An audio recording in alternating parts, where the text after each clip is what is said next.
to introduce to the viewers of Republic this evening former US Secretary of Defense, who also had a great role in helming the engagement with India during his tenure, and as director of the CIA from February 2009 to 2011, viewers, he's the person who oversaw the operation to eliminate Osama bin Laden.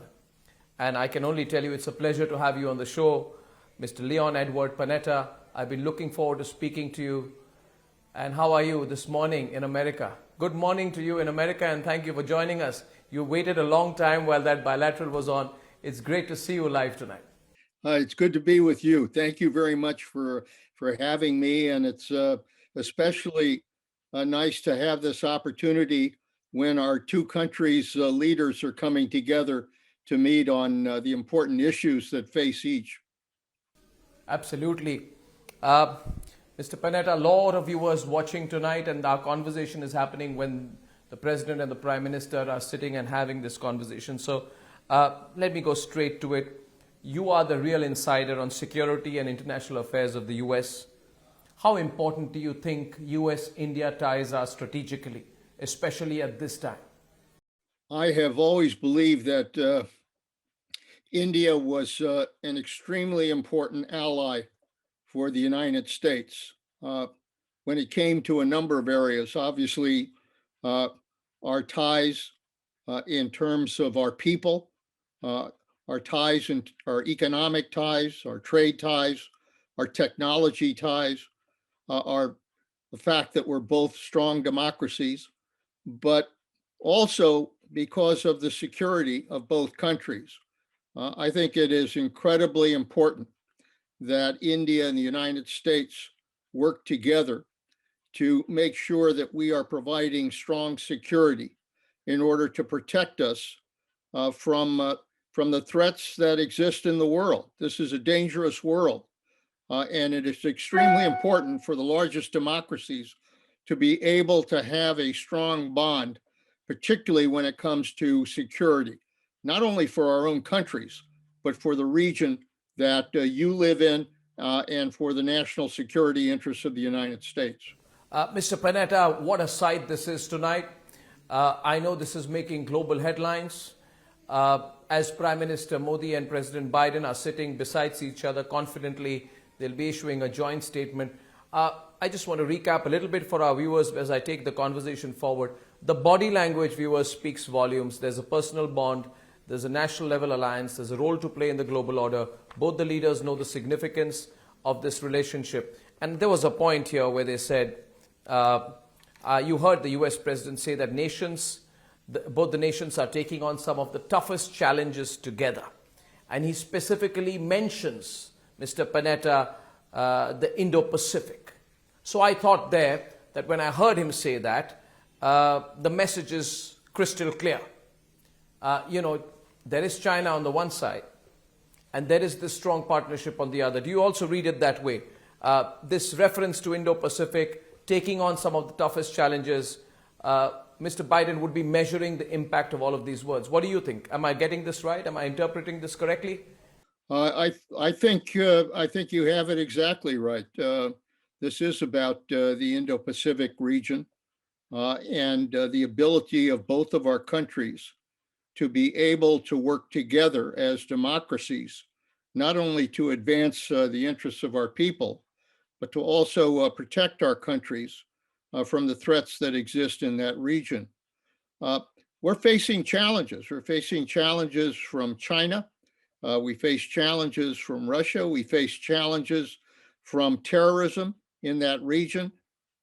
We face a number of challenges that are not only threatening to our national security, but also require that we work together. The one thing I've always felt in dealing with China and dealing with our adversaries is that they are not particularly supportive of a lot of allies.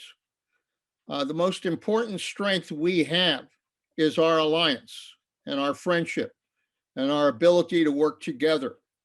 And that represents a very strong force, not only in dealing with security issues, but in dealing with the other issues that we confront in the Indo-Pacific region. So this is, without question in my mind, one of the most important alliances that the United States has.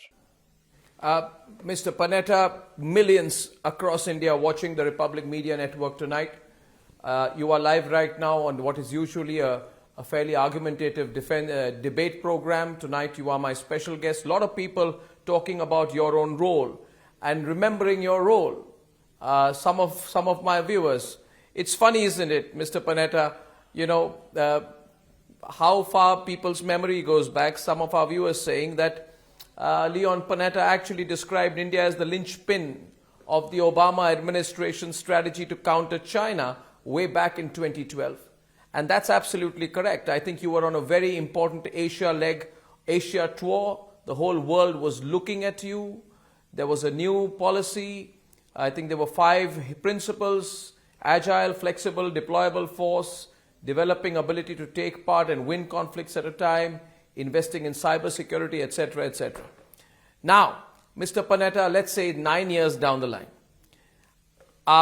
Prime Minister Modi used the following words at the introductory comment. He said, "We are meeting at the start of the 3rd decade of this century, and your leadership will play an important role in how this decade has been shaped." You were yourself playing a big role in 2012. President Obama was, and it was a policy that determined India-US relations for almost a decade. And this relationship has survived and become stronger while, you know, there have been political changes in India and the US.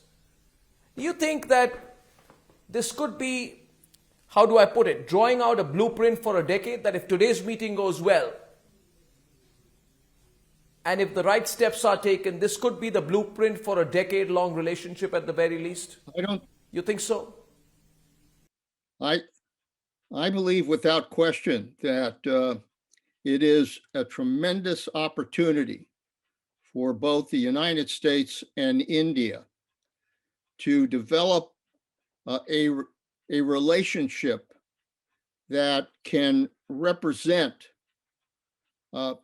the kind of bond that is essential for this next decade in confronting the challenges that both of our countries are going to confront.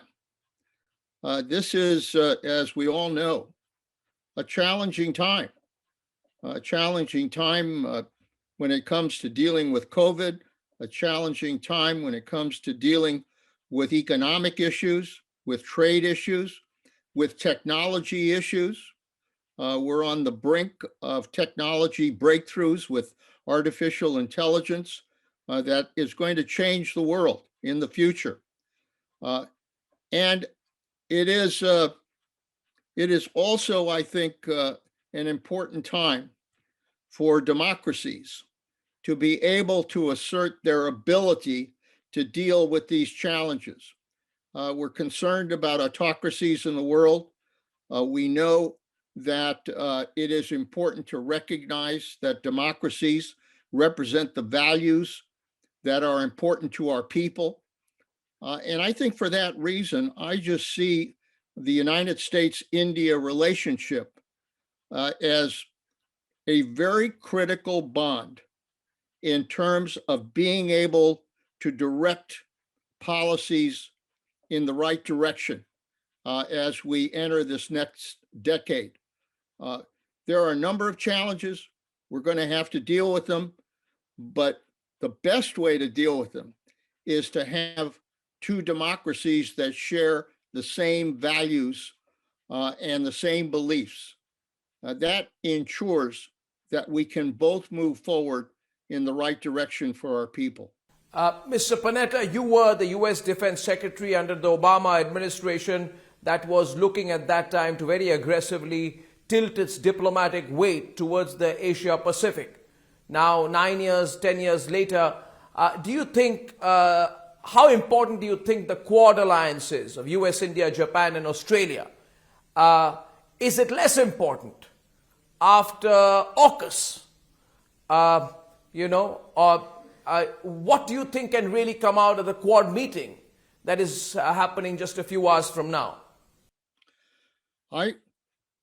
I am a believer that the key to our ability to provide peace and prosperity is dependent on strong alliances, and the Quad represents one of those strong alliances.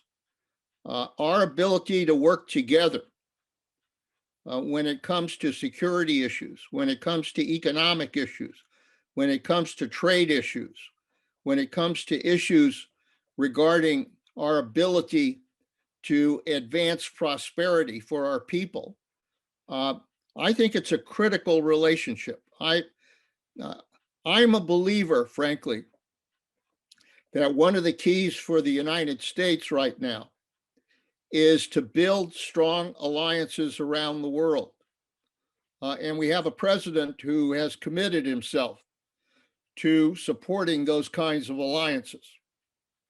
So whether it's NATO, whether it's the Quad, whether it's developing strong relationships with the ASEAN countries, whether it's developing strong relationships with our Middle East partners, I think the key to our ability to provide peace and prosperity in the future is going to depend on whether or not we have strong alliances.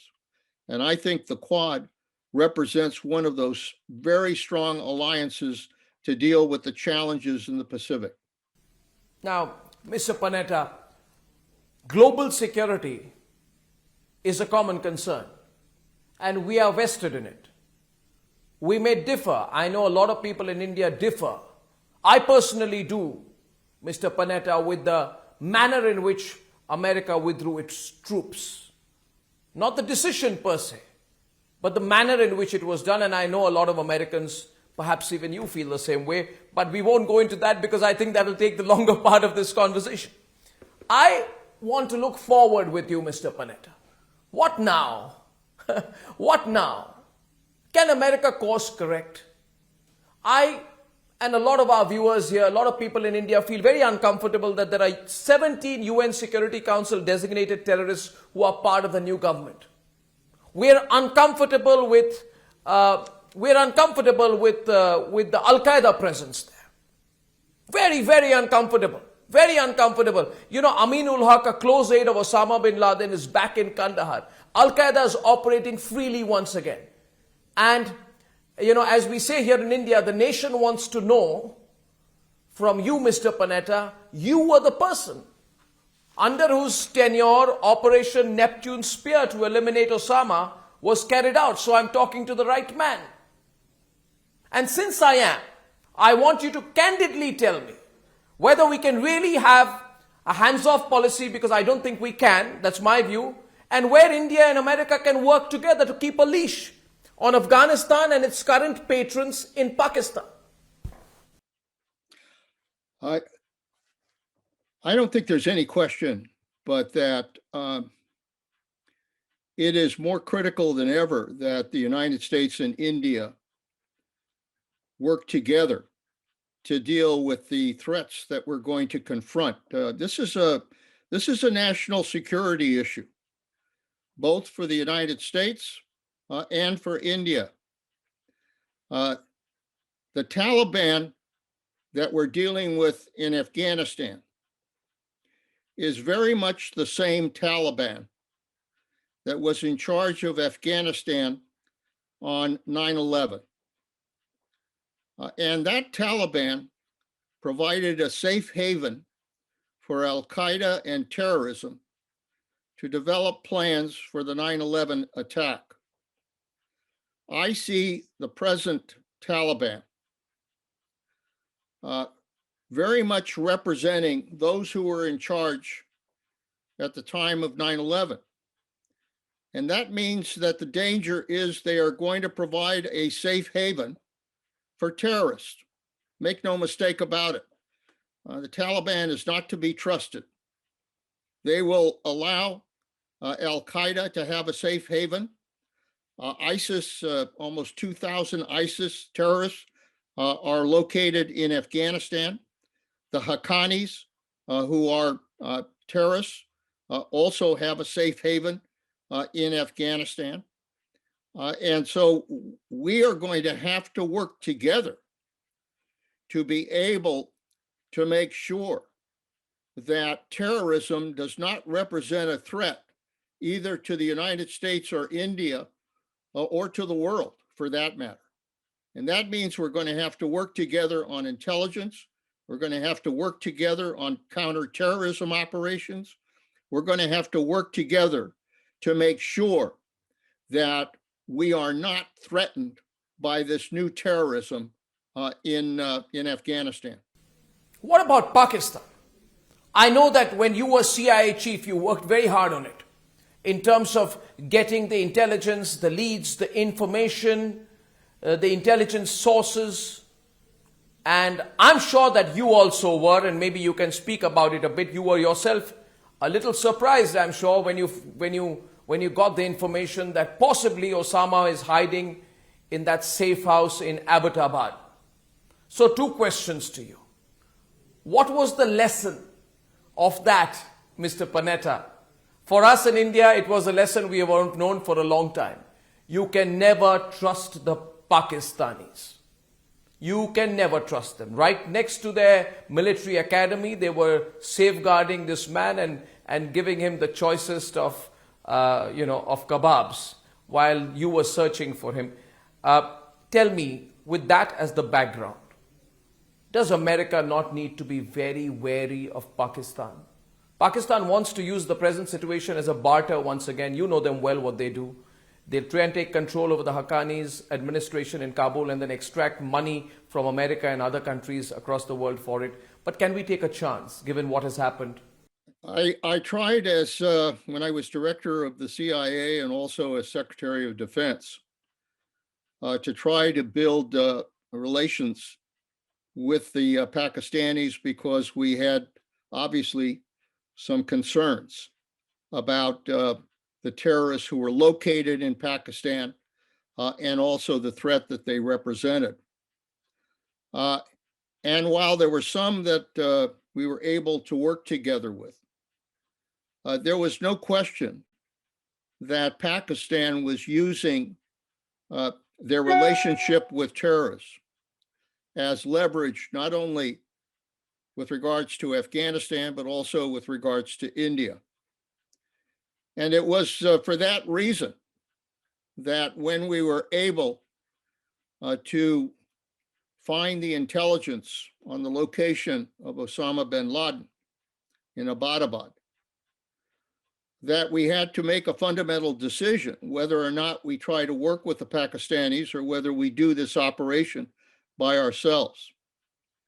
And the conclusion by President Obama at the time was that we could not trust the Pakistanis and therefore had to conduct this operation by ourselves. I think in terms of dealing with Pakistan in the future, we are going to have to continue to understand that we have to be vigilant in the relationship with Pakistan.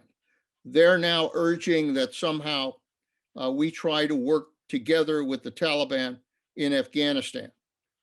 And yet they know full well that this is a Taliban that is unwilling to move into the 21st century, that is now talking about public executions again.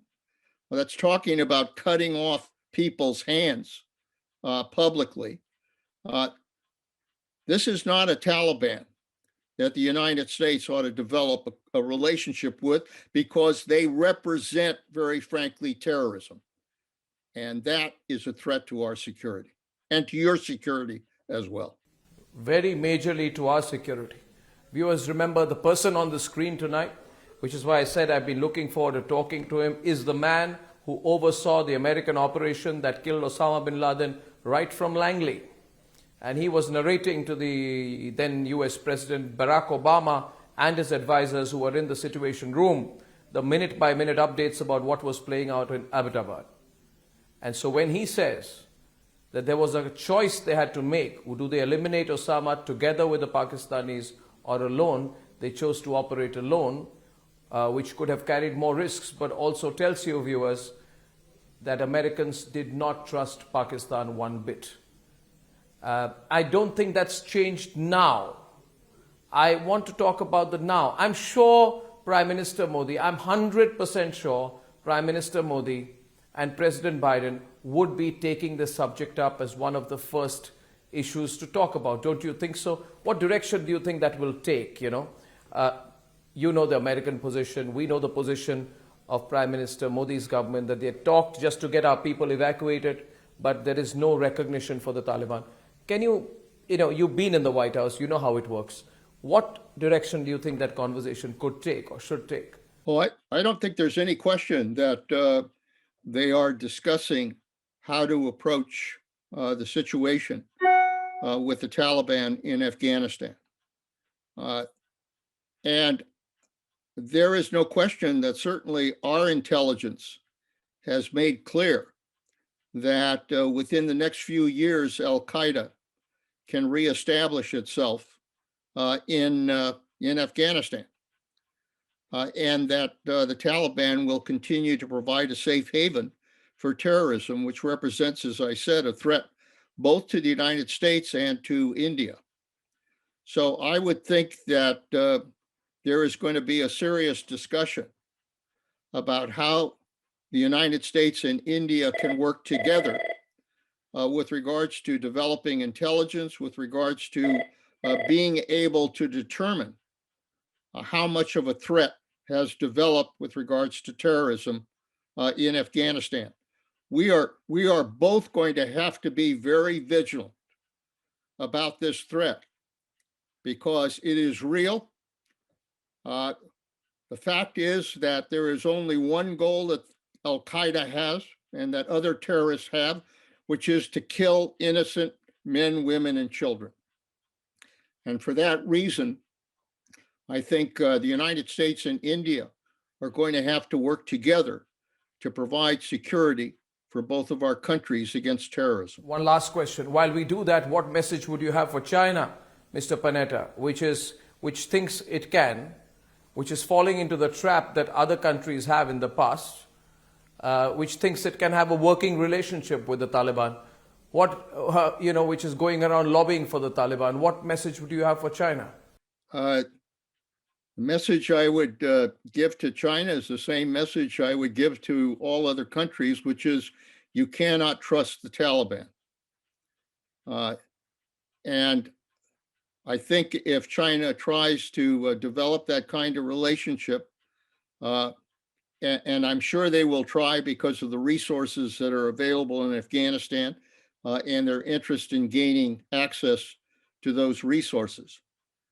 I think they have to understand that they are not dealing with somebody that plays by the rules, that plays by international rules. They play by terrorist rules. And China ought to be aware of that before they decide to fully engage with the Taliban in Afghanistan. Well, Mr. Panetta, I really enjoyed this conversation. A lot of people responding to you, and you've given us a lot of food for thought. I wish you have a great day and have a great weekend. Look forward to getting more details of how you carried out the Osama operation when we finally meet, hopefully sometime soon. Thank you very much. That's Leon Panetta for you, ladies and gentlemen. Very effective man. Yes. I look forward to that, and my best to you and to all of my friends in India. I really appreciated the relationship that I had in all of my positions with those in India, and I hope that the United States and India can move forward together in order to deal with the challenges that we're going to be facing. I'm sure. So again, thank you, and I appreciate this opportunity. Thank you very much. Thank you. Namaste. Thank you very much, ladies and gentlemen. Leon Panetta.